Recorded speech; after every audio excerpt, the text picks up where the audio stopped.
guys, how's it going? Master Bucks here, and welcome to yet another episode and yet another season of the Salford City Career Mode. We are out here in League 1 after successfully being promoted from League 2 in our first season. It was an amazing season full of some incredible moments. We went on a mad cup run in the Carabao Cup. We nearly made an appearance at Wembley. We got Adam Rooney, the Golden Boot in League 2, and we also managed to finish second with 85 points, just 2 away from what would have been a bit of an unlikely title, because it was a genuine grind and it was tough. It was really tough. But before we really get into this career mode, this brand new episode, I'll let you know that there is actually another episode waiting and ready to go. A double upload is on the cards, but ladies and gentlemen, I'm setting you another challenge. If you click the link in the description below to my Instagram, I think I'm sitting at about a little over 15k followers now. We did this last time. You guys smashed it. Can you do it again? I'm setting you the challenge now of 18,000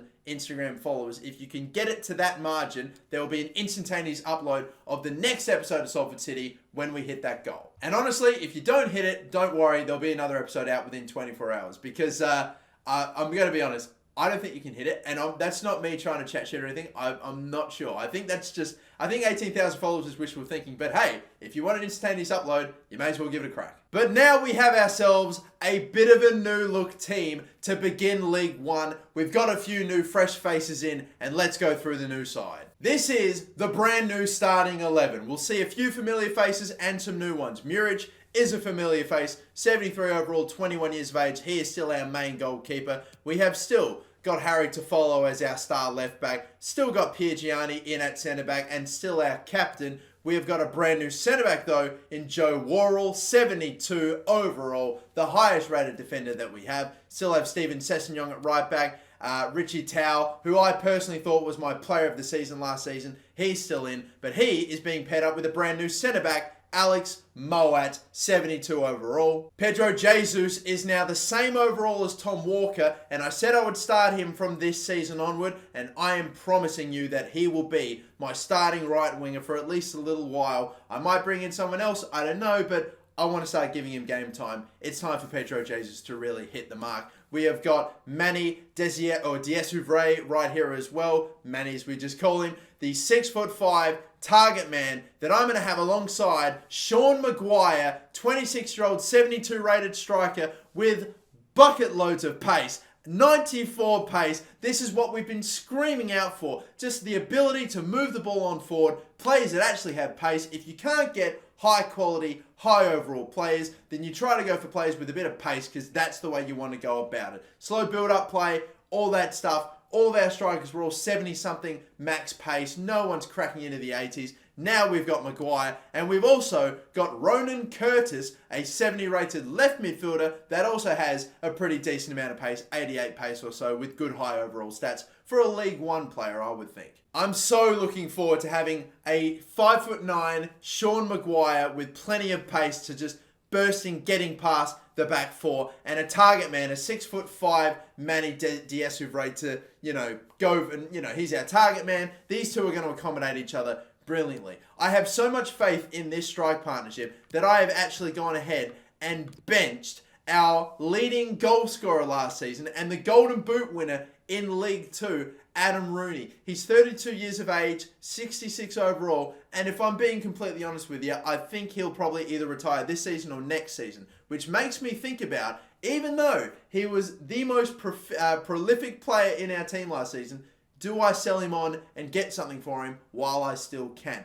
It's pretty brutal. He was our top goal scorer, and yet I'm thinking about letting him go. But regardless, he is now on the bench. Hughes is our backup goalkeeper. Threlkeld, right back sub. We have got Jones, who can play centre back and left back as well, so he's there. Danny Whitehead is now on the bench now that Alex Moat's got here. Walker has lost his starting spot to Gabriel Jesus, but I like him on the bench. He can play at right mid or left wing if we need, as too can this man, Charlie King. So he will hopefully kick on with his overall as well. Rooney's our backup striker, and we've got so many other options as well. Watson, our backup goalkeeper. We only have one other defender at right back, and that is Wilson, a 50 rated, high potential Scottish defender. So I probably have to get in some more. I probably don't have to do much to the starting 11, but I'm definitely going to bring in players to improve the depth of my defense and my reserves. We've got plenty of midfielders, Maynard, Jones, Smith, and a lot of youth academy prospects. Scott Pollock there as well, and like 5 backup strikers in my reserves. I can definitely let a few of these guys go. I can maybe sell a few other of these players, but really the main goal with transfers is to try to improve the depth of my defense. Get in a centre back and a left back. And we're actually going to have a very decent amount to spend. I mean, considering in League 2 we only had, a couple mil, we've pretty much got a budget which is double, if not a little over, double what we had when we were in League 2. So get in 5 million worth of a transfer budget, 30k worth of wage, and I can definitely sign some good players for that. I could spend all that on one starting 11 player, but I don't feel like I need to. As I said, I probably don't need another right back. I just want to get another centre back in, and maybe a left back as well, which I've got some in my shortlist, but I might not absolutely go for one of these players. I could maybe find someone else later on. For the moment, I'm not looking to rush or sign any players for at least a while. What I would like to do, however, is really improve my youth academy scouts, because Harold Anderson, was okay for me. We got some decent English players. I mean, we got Charlie King, who ended up being pretty highly rated. We found some other very high potential players with maybe not great overalls, but still. Kaya in Scotland was useless. I'm not gonna fire him yet. I'll get another scout in first. We can get a 2 million or 3 million rated scout, but I think instead I'll go cheap for this one. I've wanted to get an actual English scout in for ages, so Peter Turner can be the English scout that we sign up. And for this guy, Kaya, I think we're going to have to let you go and replace him with someone better. 23k, whatever. Let's just get someone else in. We have another scout that's a bit cheaper, 200k, but I don't want to spend 2 million on a scout. That's nearly half my budget, but I don't want to buy a scout that's, that average. Ideally, I'd love to buy a scout that's worth about 1 million or just under. So I might come back in a week. I will wait for it to refresh, but we're advancing on ahead. We are in a friendly tournament as well to earn a little bit more cash, and it's an actual friendly tournament in England, so the squad and the team, the groups are actually looking like sort of realistic. We are going up against actual English clubs, Burton Albion, Bradford City, Bristol Rovers, and in the other one we have got Scunthorpe, MK Dons, Oldham Athletic, and Colchester. So you haven't got a League 2 team going to Turkey to play against a whole bunch of random teams when it's why this League 2 team? But I am going to simulate all the games in this friendly tournament. I'm playing a second team as well, which my second team still has quite a fair few of my main starting 11 players from last season. I mean, that looks like a pretty good side from last season anyway. King immediately starts off with a brace in pre-season. That's cool to see King growing, but I'm going to, for the start of this season, give Pedro Jesus 2 drills, Robertson, Wilson, and Watson will also get drills as well. So I'm training up one starting 11 player and training up the couple of reserve players that have super high potentials that I really want to get up to a decent level. And Wilson's already flying up to a 51. I've transfer listed a lot of players too, and that includes Rory Gaffney. I'm glad you decided to sell me, and you know what? I'm glad we're aligned. I could say good riddance, but that's a bit too mean. Come on, I'm not in that bad a mood. Next game then, the second team did well for me, but now we play away, but we still get a victory. Rooney should I say, with the penalty, and Whitehead with the winner. Of course, I'm only playing with the second team to avoid injuries to my main starting 11 if I can. But we'll simulate this last game even though we're pretty much through. This will be very nice. We'll get a little boost with our budget, and we get 3 wins out of 3. Lovely to see. Get in there. That's another $500,000 added to the budget. That's also more money that I guess we can spend on getting a brand new scout. Let's hopefully see some updated scouts and guys that are more around the price range that I want to pick up. We do actually have one here, but he's another Norwegian scout. We're going to go for Dahl here, who is 4-star experience, 3-star judgment. See, I want to get a guy like that. I would maybe get a guy that was a little over 1 million. Maybe if he was 1.5, just under 2, but 3 million for a scout, that's half the budget there. I think we'll settle with 1. So I've got 2 Norwegian scouts and 1 English scout. Now, I tell you what, I've got a bit of a quandary.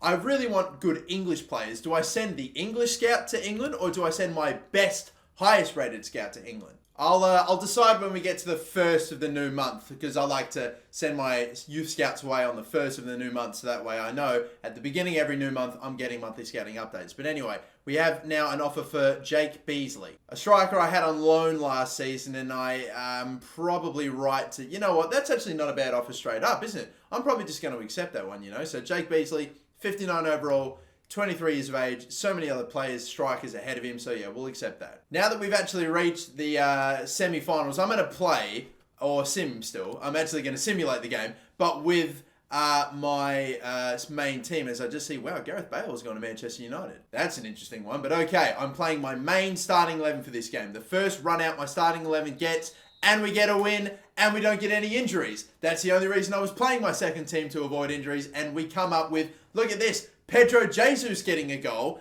and 2 for Maguire, my new man. That is what I want to see. And the final is against Colchester, the team that won League 2 last season, the team that we just finished 2 points below. We get another 678k in for winning or getting at least to the final. And you know what? I might play this one. Why not give him a run as we... Oh my God, I'm seeing a whole bunch of madness. Vinicius Jr. is going to PSG. Well, either way, let's give this one a go. We won our pre-season friendly tournament last season. And maybe we can hopefully go back to back, get a little more cash in, and get first and foremost our first real run through with this new starting 11. Colchester, you may have beat us to the League 2 title, but we can get you where it really matters. The pre-season friendly trophy, that's what we want. I mean, it'd be nice. Obviously, we're going to try to win the game, but I'm more just excited to see this new starting 11 in action. I really do think it's going to be it'll be a good one. This man, Maguire, is probably the guy that I'm most excited to see in action. The fastest player in the team by a good margin. Like 90 plus pace, Ronan Curtis to his left. I've got instructions for him to try to get in behind the back line and for Manny Diaz-Ouvray to be like a bit of a target man. So I think it could be, like with the formation we have, it could be set up real nicely with these players. And the man that, by the way, just lost out to the Golden Boot Noble playing for Colchester. Adam Rooney on the bench though, but he was the man that beat him to the Golden Boot. A lot of storylines in this one, you know. I'm all for it. But let's take one last look at our starting 11 again. The new boys, Worrell is in. Moat I'm playing with for the first time. Maguire and Curtis. So 4 guys I am playing with for the very first time. I look forward to this. We're looking to go back to back with promotions, and we're looking to hopefully make a statement right here. Maguire, that's a sharp turn, and oh my God, he sent away Curtis here brilliantly. A little low cross here for, Manny Diaz-Ouvray, but the ball maybe wasn't good enough. It was too close to him. At least we're going to get it back. Just going up one end to the other here. Oh, the man that... Sliding in. Worrell, what an absolutely crunching tackle. Absolutely fantastic. And now off we go. Moat's got it. I'm getting chased. Moat still going, trying to eventually. Gives it up, but then they've given it up. Unreal scenes. Moat. Can we go from one end to the other after a brilliant tackle? He's not going to be onside here. Yeah, that's it kind of fell apart toward the end, but what a bloody tackle. Oh, he's in here. Yes, he is. Absolutely he is. We'll go the whole way here. Oh my God, though. He couldn't finish. Maguire, though, on his right. Oh, off of the woodwork. That was a really close effort. And Sessegnon, what a shit touch. Gets it back, though. Maguire just, God, didn't have anything to go to. Yeah, he just got it off. Left side. Manny. What sort of a through ball is that? Manny, mate, ever since fucking hell. This is your first game I'm playing with you since you came back from your injury. You just, I don't know, man. Come on, bro. You got to be better than this. And I'm trying to fucking play it out from the back, but my centre midfielders are nowhere to be seen. Maybe that's an error in the formation right there, but shot goes wide. Manny has a fucking again. This is not a good look. This is not a good sign for you, mate. Everyone else seems to be playing really well, but every time Manny gets a touch of it, he shits the fucking bed. Oh, played him through there. Dangerous, but is it going out of play? No, it's kept in play. Alrighty then, and that will do it. We are goalless at half time. And really the only story of the half is that fucking Manny, after coming back from injury, my 6'5" target man's having a fucking stinker. I don't know, every time he touched the ball, I think he gave it away or did something fucking shit. And Curtis has been impressing. Maguire haven't seen too much of, but he had one attempt that nearly went in, just hit the post. Need a much better performance from you, mate. Fucking absolute disaster class for your first game back when I'm playing with you. Oh, that'll work. And then back. Oh my, just shoot the fucking ball. Why is it taking you so long? This is what we need you to do. It's always him at the moment. And now it's just becoming a placebo effect. Every time I touch him, I'm like, fuck, I'm about to give the ball away. That's a touch that has actually worked. Oh my God, that's a miscontrol that has put it ahead for himself brilliantly. And then Muric couldn't stop the shot. Look at this. I was trying to chase Noble, who just pinged it at Signor or whoever it is. And the touch just comes off him and it just falls right in front of him. Trying to get, is it Worrell in front? Who couldn't manage it, and it's in. Oh, referee! And yep, that is a penalty! He did get the ball, but not before going completely through Sean Maguire. And it's a red card as well. She set him off. Get out of here, mate. Look at this. He did get the ball, but my God, did he just have to go through me to get it. And the man to step up and take it, our new designated penalty taker, is the man that won it, Sean Maguire. He's got the highest stats in the team. We're going to go for the top bins. And green time's gone the right way. Tied up at 1-1. Colchester down to 10. And we have got our first goal with our new signing, Sean Maguire. Just dispatched very comfortably and emphatically into the top corner. Keeper went the wrong way anyway. There we go. Hopefully there are plenty more where that came from. Over the top from Noble. How has he managed to cross the ball in like that? That is scenes. But all right, up the middle we go now. Can we go quick? Can we go quick? Maguire. I'm looking at you, mate. It's Manny Diaz-Uvray who's trying to get in. That's not exactly what I want.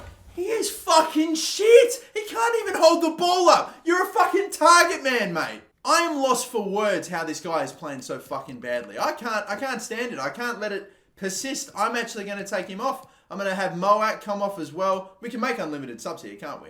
I'm also going to make changes to 4 players are going to come off all at once. And we are actually in stoppage time, so I don't know how much action these substitutes that you see in the top left-hand corner are going to get. They may just have to do one last little bit of defending. That's all. I'm trying to just stay in front of this Vincent Young guy, but he's so quick.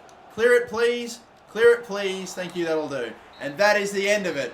Well, in the end, we got a penalty to take it to penalties. Sean Maguire converted. Hopefully he can do it again. Hopefully Muric can have a decent little, he gives a good account of himself in penalties. He's going to need to here. And we actually now have some somewhat decent penalty takers, So I'm all for that. Muric has made so many goddamn saves for me, but he doesn't start with one. I'm going to get Maguire to go for the exact same spot that he did last time, and it's worked again. Deja bloody view. Or view. Whatever I'm saying. Muric makes the save. Come on. Adam Rooney's turn. Going for some real power here. It's in the side netting. Yes. That's when you know it's a good one. If the keeper goes the right way. And still save, or can't save it. Muric this time gets it. It might have even just hit the crossbar. Richie Towell's turn here. Oh, but the keeper does go the right way this time. And this time it's not in the side netting. So he does make the stop. Junior over the crossbar. And if we score this, we will win. You know what I'm going to do as well? Bloody power it right up the middle. Right up the middle. Yeah, that's what I'm on about. Ronan Curtis scores the winning goal, and we take home a nice little bit of, a little extra bit of cheddar for the budget, which we will hopefully spend accordingly. Get in. This is exactly how we started off last season, winning the pre-season tournament and getting a nice bit of cash in, which we did spend on youth scouts, actual players as well. So it's great to see that we are continuing this trend. Hopefully we can do it every single year. But once again, we lift up the pre-season friendly tournament. Get in, Pigiani. Hopefully that's not the last piece of silverware you lift up as captain, because you're sticking around just at least for this season a little while longer. All I have to say after that game is Ronan Curtis, decent. Sean Maguire, the real deal. I'm a big fan of his. Manny Diaz-Uvray, I have no idea what the fuck happened. Every time he touched the ball, he gave it away. Complete disaster class. Fucking awful. I don't know. He is coming back from a 7-month injury due to an ACL, so we can maybe cut him some slack, but fucking hell, mate, you were shit. I legitimately couldn't believe it. Like, oh my God, he was so bad. But regardless, Worrell at centre-back did okay. Moat was, I didn't really see him get too much of the ball. It was more Richie Tau, but to be fair, that's been the case all the time. But still a class player. That is an additional 1.1 mil in the budget. Yes, come on. I reckon with a bit more time and a bit more fine-tuning, that team is going to be, I'm going to really be able to play, I think, well with that side. Considering that it's always improving, always getting better, I have high hopes for it. I really do. We're now in the 1st of August, and since it's the 1st of the new month, I'm going to make my first, or send away my scouts for the first time. And I've decided I'm going to send my best scout to England, and my English scout I'll just send somewhere else. I'm just going to do it. I want my best scout in the country that I want to find talent in the most. So, 9 months for Evendal, if that is how you would pronounce it, whatever. 9 months, we'll send him away to England. We'll send the actual Norwegian scout, since we've got 2 of them. One of them can go to Norway. Why not? I don't ever think sent a scout to Norway before, but let's see what happens there. And as for the actual English scout, we have Peter Turner. Well, we sent him away to Scotland, and that didn't work out too well. Let's send him to, let's get the English to go in Ireland again. That worked well. All right. Let's just do that then. So we're keeping him within, I was going to say the UK, but obviously that's not true. Within general whatever. Let's look for the Republic of Ireland as well. So sort of local-ish, I don't know. We have ourselves a scouting network then for this season. Let's hope it is way more beneficial for us than it was last year. We also have just a little over 5 mil in the budget, even after spending all the money on scouts because of, the decent amount that we picked up in the preseason tournament. So let's see what we have. Well, let's see who we can go and pick up. As I said, I wanted to get a new centre-back and a new left-back. We have a man here by the name of Nathan Wood, who I have actually had in my shortlist since the start of the career mode, I believe. And he's also in the last year of his contract because, look, we could offer between 850 and only a little over 1 mil for him. So I reckon I could pick this man up for almost less than his value. I am going to actually offer his exact value, full well knowing I could probably get him for less, but we'll just pay what he's worth. 900 and, you know what, stuff it. Let's just do it. Let's see if we can get him for a bit cheaper. Let's really finesse Middlesbrough here. Yeah, come on, that's what I wanted. He's in the last year of his contract. He wants out. Yet he's willing to go down a league to join Salford. And I'll be honest, if we can sign this man, he's the exact same rating as our captain, Carl Piergiani, who's starting alongside Joe Worrell. It makes sense for us to put him in and start him, but Piergiani's our captain, so it's like, am I really gonna... Oh, goodness. This is going to be a bit of a dilemma for me, won't it? But alright, let's make you if we can, will you accept rotation? Yes, good. I want to give players the lowest squad roles I possibly can. It's never been so important to make sure that you give the lowest possible squad role to a player because, man, they will kill you with their morale and everything like that. And the wage that he wants is more than reasonable. Hell yes, we'll sign him straight away. Welcome to the team then, lad. We have got Wood. He's joining Salford City there. Come on, mate. And I also said I wanted to get a left back. Now, the 2 left backs I have right now are Kenneth Parle, who is going to cost me a little over 1.5 mil, and in between 1.5 to 2 mil, and Brandon Mason, another English talent, who is going to cost me a little less, and 66 overall, and a pretty good backup by all accounts. Well, let's go for Brandon Mason. I'm going to go for the actual English player here. That's also going to cost me the least. I'm pretty happy with Harry Toffolo starting, but if Mason ends up impressing, then it might make things interesting. Let's just start off with his current value. Probably have to pay a little more than that, maybe a selling clause or something, but 1 mil I'd be happy to pay. Yeah, that's what I thought. For some reason, the OCD in me always has to round it down to 5%, 10%, but it's done. And the wage, super easy, 2.2k, reasonable signing bonus and appearance bonus. Let's get it done. Welcome, Brandon Mason. We had to give him an important squad role, which might make things testy, but we'll be sure to just rotate between the 2. He's in. So Threlkeld and Jones were the 2 defenders I had on my bench. A centre-back that can also play left-back and an out-and-out right-back. Now, I've got a left-back and also a centre-back that can play right-back. So they have basically just swapped positions now. Wood's going to be my backup. And Piergiani, mate, I tell you what, you're the captain, so I'm giving you some preferential treatment by keeping you in the starting 11. But the damn second Wood gets up to a 65, I'm going to have no choice. I'm going to have to make Piergiani my backup And maybe not even Piergiani, you know. I might even make Jones my backup because he's younger and can grow. But regardless, yeah, if for some whatever reason I have to drop Carl Piergiani, I'm going to make Richie Tao my captain, and that's not even a debate. And Richie Tao could stay in the midfield for a little while longer. If this man, Manny Diaz-Ivray, continues to piss me off and doesn't perform in the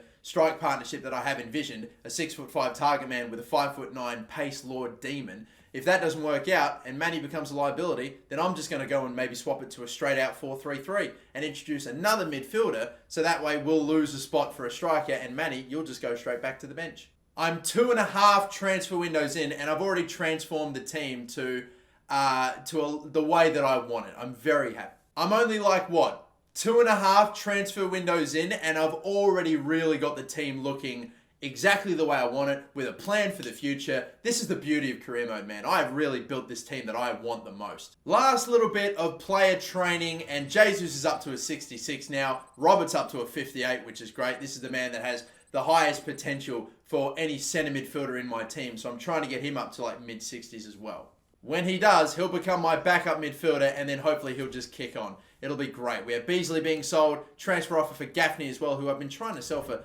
goddamn ages now. How many offers do I need to accept? But as soon as he's gone, we'll almost pretty much be done with transfer activity. But that, I think, can do us for the first episode of Season 2. I think this is, episode 13 overall, if I'm correct. I might be wrong, but regardless, that will do it for this episode. Thank you all for watching. Don't forget to like and subscribe. Remember, once again, 18,000 followers on Instagram, you get your new episode. Again, I'm not sure you can do it. Best of luck. If not, it'll be out within 24 hours anyway. But instantaneous upload, it is there for you. Till the next one, my name's Master Bucks. Have a good one. Don't forget to like and subscribe. Catch you later. Bye-bye.